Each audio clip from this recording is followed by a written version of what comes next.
ఒక్కసారి కొమ్మూరి గోల్డ్ కి కాల్ చేయండి. తాకట్లో ఉన్న మీ బంగారాన్ని విడిపించి మార్కెట్ ప్రైస్ కి వాళ్ళు కొనుక్కుని మిగతా డబ్బులు మీకు ఇచ్చేస్తారు. హాయ్, వెల్కమ్ టు మన టీవీ. మన టీవీ మన కోసం. ఒకవైపు విమర్శల బాణాలు, మరోవైపు నిశ్శబ్దంగా పావులు కలుపుతున్న నాయకత్వం. సర్వే అంటేనే ఆందోళన చెందుతున్న వేళ ఈ నేత రూట్ మార్చారా? అది తన దాకా వచ్చేసరికి డ్యామేజ్ జరగకుండా ముందు నుంచే జాగ్రత్త పడుతున్నారా? తన ఓట్ బ్యాంకుకు చిన్న గీత కూడా పడకుండా ఎంఐఎం అధినేత అస్త్రశస్త్రాలను సిద్ధం చేస్తున్నారా? ఏవా అస్త్రాలు? ఏంటా వ్యూహం? అసలు హైదరాబాద్ పాత బస్తీలో ఏం జరుగుతోంది? రాగానికి తగ్గట్టు తాళం వేయాలి, సో కాలానికి తగ్గట్టు వ్యూహం మార్చాలి. ఇప్పుడు ఇదే సూత్రాన్ని ఫాలో అవుతున్నారట ఎంఐఎం అధినేత అసదుద్దీన్ ఓవైసీ.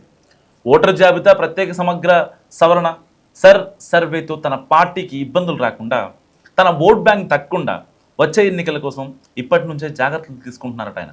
సో హైదరాబాద్ పొలిటికల్ సర్కిల్స్లో ప్రస్తుతం ఇదే హాట్ టాపిక్. సర్వేలో భాగంగా కేంద్ర ఎన్నికల సంఘం 11 రకాల గుర్తింపు కార్డులను ప్రామాణికంగా తీసుకుంటుంది. ముఖ్యంగా 1987 కంటే ముందు పుట్టిన వారికైతే తల్లిదండ్రుల వివరాలు, 2004 లోపు పుట్టిన వారికైతే బర్త్ సర్టిఫికేట్ తప్పనిసరి అంటుంది సర్కార్. దీంతో ఈ నిబంధనల ఉచ్చులో తమ ఓటర్లు చిక్కుని ఓటు హక్కు కోల్పోకుండా అప్రమత్తమయ్యారట ఓవైసీ. సో దానికి విరుగుడు మంత్రాన్ని కూడా కనిపెట్టేసి అమలు చేస్తున్నట్లు తెలుస్తుంది. తమ ఓట్లు ఒక్కటి కూడా పోకుండా ఎంఐఎం టీం జాగ్రత్త పడుతున్న సమాచారం. ఎక్కడా ఏ చిన్న గ్యాప్ లేకుండా సరకు ఓవైసీ మార్క్ ట్రీట్మెంట్ మొదలు పెట్టారంటూ విశ్లేషిస్తున్నారు పొలిటికల్ పండిట్స్. ఒకవైపు బహిరంగంగా సర్ను విమర్శిస్తూనే, మరోవైపు గ్రౌండ్ లెవెల్లో డ్యామేజ్ కంట్రోల్ దిశగా ఎంఐఎం శ్రేణులు యుద్ధ ప్రాతిపదికన పనిచేస్తున్నట్టు తెలుస్తోంది.